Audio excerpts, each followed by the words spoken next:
看看赵露思的3，想写这篇文章很久了，因为在追完《璀璨星河》之后，和身边的人讨论了这部剧，发现每个人或多或少都有自己的感受，自己的心意难定，是玄后和元神。玄侯写过很多次，今天通过写元神来看看剧中赵露思的3个男人。官方游戏是05多，后来改回姓氏，选择叫 Hobdo。很喜欢吴磊的脸，也觉得他和赵露思站在一起很 CP。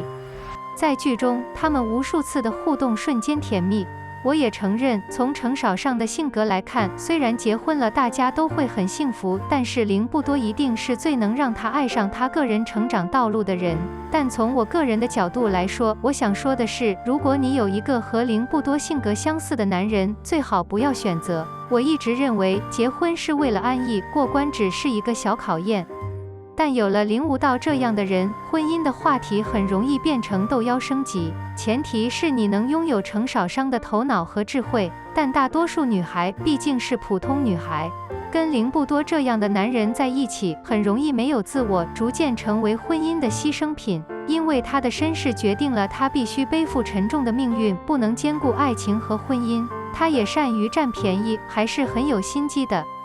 和他在一起，你要赌他的算计恰到好处，你要赌他性格中最好的部分不会丢失，但是赌注太高了，所以和他在一起的生活压力太大了。楼瑶呢？就这么说吧，如果只是爱情的话，楼瑶可能是很多女人的不二选择，长得好看又可爱，性格温暖天真，一点都不纠结，也没有普通男人总跟女孩子打架的臭习惯。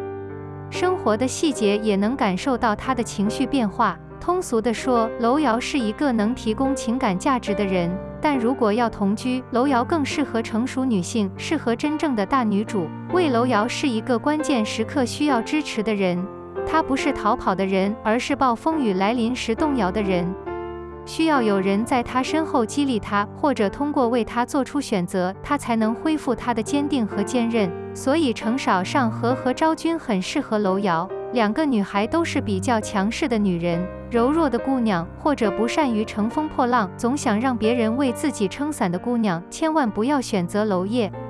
婚姻很可能会因2个人在一起而不堪重负，最终会互相抱怨。在整个星野锦绣中，最普通的就是最不讨人喜欢的元神，原来深嘴又贱，不懂得表达爱意。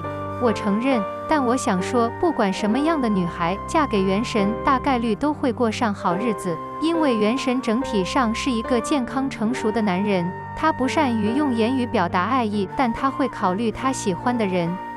他是个做事多于说话的人，但程少上喜欢甜言蜜语，因为从小缺爱，所以元神陪着他。不能请，但即使元神知道这一点，他还是选择默默地对待程少商，而不是用更快更优惠的方式。所以我一直觉得元神是剧中少有的无私的人。除了成熟，元神还懂得尊重女性。认真追剧的话，应该会发现元神从来没有被羞辱过，也没有被迫害过，不管是小商人还是任何人。和朋友甘北聊天的时候，我说元神懂得尊重人的意志，他说是的，虽然他一直很讨厌少商，但是每次不管少商做什么，他还是让他。最终他陪伴了少商5年，从未索取过任何东西。少商差点跟他订婚，最后还是选择了凌不夺。他没有被背叛的感觉，也没有表现出任何委屈。对于一些男人来说，这是多么罕见，他们为自私付出了更多。如果没有结果，他们就会抱怨和责备那个女人让他感到委屈。虽然这样说不公平，但我确实是这么认为的。也就是说，元神是一个可以抵抗攻击的人，他确实是一个君子。最后，我喜欢他的豁达。他曾经说过，他不是一个深情的人，但他从来没有做过任何不仁慈的事。他对待爱情的态度是尽自己的一份力，但不要太执着。如果我得到他，我会很幸运，但我会失去生命。无论如何，他都可以收拾心情，重新开始生活。如果程少上可以和任何一个结婚的人过上幸福的生活，那么元神可以和任何一个人过上幸福的生活。因为他拥有成年人最需要的情绪管理技巧，所以他是一个宽容的人。他的爱不打算陷害自己，也不想陷害别人。写到这里，突然觉得元神和盛明兰真是绝配啊！他们对爱情并不太执着，懂得善待生活，但这不是所谓的不友善。小时候总觉得对某事的执着是一种深深的爱，但现在我越来越明白自己懂得放手很多，选择放手也是一种同理心和大义。豁达是这个世界上最难得的感觉。作者林万阳，公众号万阳姑娘，潇洒救星，畅销书作家，未来知名编剧。一个没有过着千篇一律的生活，而是过着比任何人都潇洒的生活的女孩。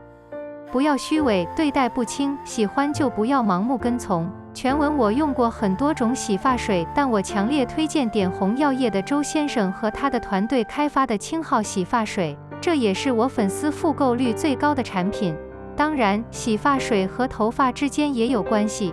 任何产品都不太可能是100%正面的，但这是一种100人说是，只有1个人说不好的洗发水产品。很遗憾，它没有进行试用尺寸。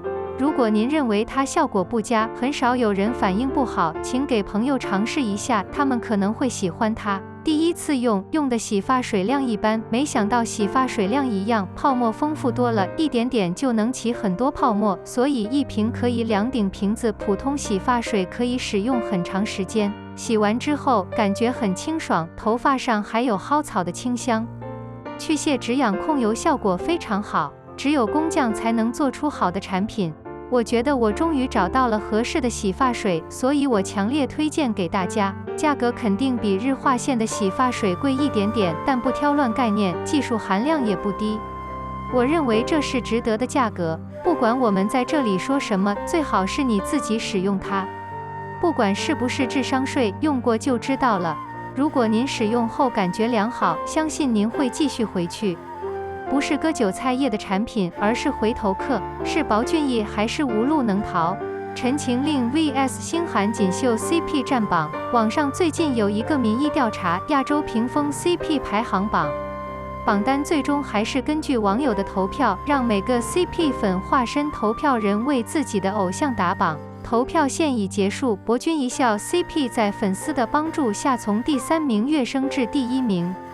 第2名是刚刚完结的逃出 CP 的人气古偶星韩锦绣的无路客，两者都名副其实。早前，笔者写了一篇关于与璀璨星辰学习古代文化的系列文章，由于该系列的热播，也引起了粉丝们的关注，再次感谢。如果你还没有看，还想观看，您可以点击链接跳转。但如果小编也投了票，那么大概率他也会笑着给博君投一票。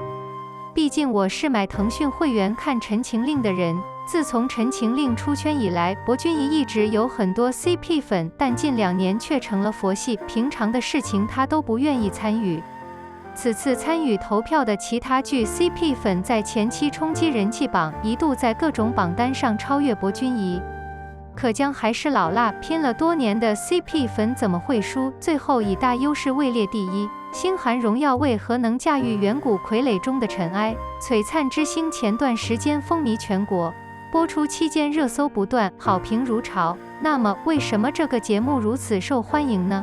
我认为有几个因素。1. 新颖的设计，古装偶像剧的女主终于有了一个没有自己光环，而是用自己的聪明才智一步步奋斗的角色。由赵露思主演的女主程少上，风趣幽默。如果有什么报复，只要他得罪了他就会有好的下场。这个角色的性格终于不再是处女之心，那个软弱无力、等不及别人拯救的傻白甜。这位独立自强的女主是现在观众喜欢看的类型。2. 有爱就有爱，还有国家和正义。在这部剧中，无论是男主还是女主，都没有为了孩子的个人感情而放弃自己的角色。在他们心中，国家的安全和正义远胜于他们的小爱。女主的家人忠贞不渝，为了国战，她不惜留下刚出生的女儿，这让她吃了不少苦头。后来因为很多误会，一家人又和好如初。总而言之，观众已经厌倦了玛丽苏的旧剧集，主要是因为现在的年轻人不在梦想、爱的理念至上，报仇必报，为事业而战，积极向上是现在的主流思想。而璀璨之星就是这样一部剧。